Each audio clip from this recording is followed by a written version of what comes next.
Okay, now that you signed Joique Bell and you have Reggie Bush also signed for the next year, how are you going to incorporate them as like a tandem on the field at the same time? Because I saw that a couple times last year, but I think if you keep it going, it might have just a little more success. Obviously, it's just a philosophy thing, but I loved them at the same time. It's a good question, and I think one of the things that you'll see is in this new offense with Joe Lombardi and Jim Caldwell is you're going to see some more two-back sets. And I think one of the things that they did that some in New Orleans with the different styles of backs that they had down there.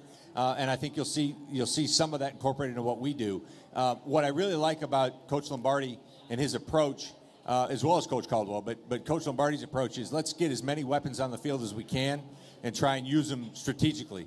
So we weren't sure, as an example, how they would think about Brandon Pettigrew. They had a guy who's a different tight end, and Jimmy Graham down in New Orleans, who's more of a vertical threat, less of a blocker.